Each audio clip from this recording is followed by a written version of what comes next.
اس کے باوجود بھی وہ پالیسی ڈیسیجنز کر رہے ہیں. تو آخر ایسی کیا بات ہے کہ عمران خان جہانگیر خان ترین سے پیچھا نہیں چھوڑا سکتے؟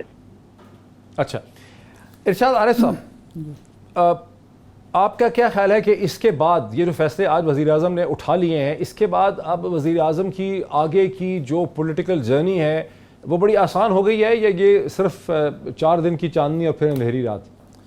اس سے پہلے میں یہ جو بات ہو رہی ہے نا جی کہ یہ سبسڈی اور پرائس کنٹرول کا معاملہ ہے، دیکھیں ایک پرابلم ہے ہمارے ہاں کہ ہمارے ہاں جو مونوپلی کمیشن ہے وہ بالکل بے اختیار ہے، اس کے پاس نہ کوئی اختیار ہے نہ اس کی کوئی سنتا ہے. اگر یہ یہاں مونوپلی کا امکان نہ competition who, commission of Pakistan کی بات کر رہے ہیں، جی ہاں، اگر یہاں مناپلی کا خطرہ نہ ہو، یہ خطرہ نہ ہو کہ جی مختلف کارٹل جو ہیں وہ عام آدمی کی فوڈ سیکیورٹی کو خطرے میں ڈال دیں گے، تو پھر میرے خیال میں اس میں کوئی قباحت نہیں ہے کہ بالکل آزاد معیشت ہونی چاہیے. لیکن ہوتا کیا ہے کہ وہ جو فارمر ہے اس کے حقوق کا تحفظ کرنے والا کوئی ہے ہی نہیں، اور پھر جب یہ بحران پیدا ہوتا ہے تو جس عام آدمی کی ہم بات کر رہے ہیں وہ پس جاتا ہے. آٹا، کبھی آٹا نہیں مل رہا، کبھی چاول نہیں مل رہا، کبھی گھی نہیں مل رہا، کبھی چینی نہیں مل رہی. تو چونکہ ریاست کے ادارے اور ریاست کمزور ہے تو اس لیے اس کے فوڈ سیکیورٹی کے نقطہ نظر سے کچھ نہ کچھ حکومت کو انتظامات کرنے پڑتے ہیں، اور ہر حکومت کرتی ہے. اگر فوڈ سیکیورٹی کا ایشو نہ پیدا ہو تو پھر تو یہ کام چل سکتا ہے. اب جہاں تک آپ کے سوال کا تعلق ہے، میرا خیال ہے کہ عمران خان نے خطرہ مول لیا ہے. اگر تو اس کی وجہ سے جہانگیر ترین کو بالکل آسان نہیں لینا چاہیے، خسرو بختیار کو بھی آسان نہیں لینا چاہیے. اگر تو وہ اس سارے معاملے کو ذاتی توہین تصور کرتے ہیں اور وہ سمجھتے ہیں کہ ہمیں ٹارگٹ کیا گیا ہے اپوزیشن کی طرف سے بھی. لیکن عمران خان کو خطرہ اور وجوہات کی وجہ سے بھی تو ہو سکتا ہے نا، مطلب یعنی جہانگیر خان ترین اور خسرو بختیاری تو اتنے شاید پاورفل نہیں ہے اس پورے نظام کے اندر، اور بھی تو لوگ طاقتور ہیں. اور جو پاورفل لوگ ہیں وہ بھی کسی نہ کسی کو استعمال کریں گے نا.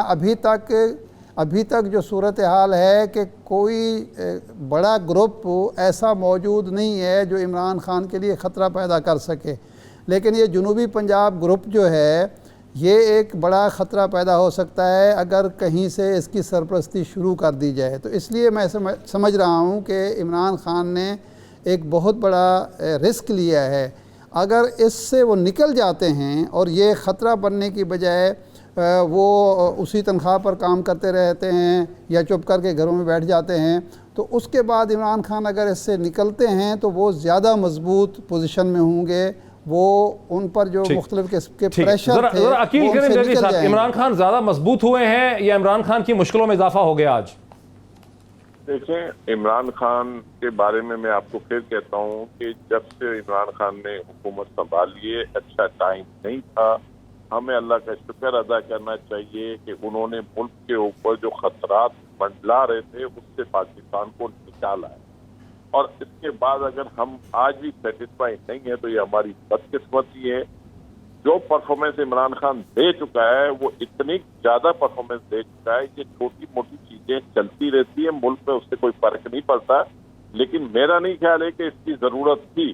لیکن ظاہری بات ہے کہ پاکستان میں ہر چیز کے اوپر مضبوط ہوئے ہیں آج یا کمزور یا مشکلات میں اضافہ ہوا؟ میرے اپنا خیال ہے کہ وہ مضبوط ہیں اور وہ ابھی تک پاکستان کے لیے جو خدمات دے چکے ہیں، میرا خیال ہے اس کو اپریشیٹ کرنا چاہیے اور ہر آدمی کی خواہش ہونی چاہیے کہ عمران کے ہاتھ کو مضبوط کرے. یہ رپورٹ دینے کی صورت میں ہو یا آگے فرنزک کی صورت میں ہو یا ہاؤسنگ انڈسٹری کے حوالے سے بھی ہو، ہر چیز کے اوپر کام ہو رہا ہے. ذرا ایک لاسٹ کامنٹ ڈاکٹر فاروق سلیم صاحب، مضبوط ہوئے ہیں یا کمزور ہوئے ہیں؟ ایک کامنٹ ڈاکٹر فاروق سلیم صاحب، مضبوط ہوئے ہیں یا پرابلم بڑھ گئے؟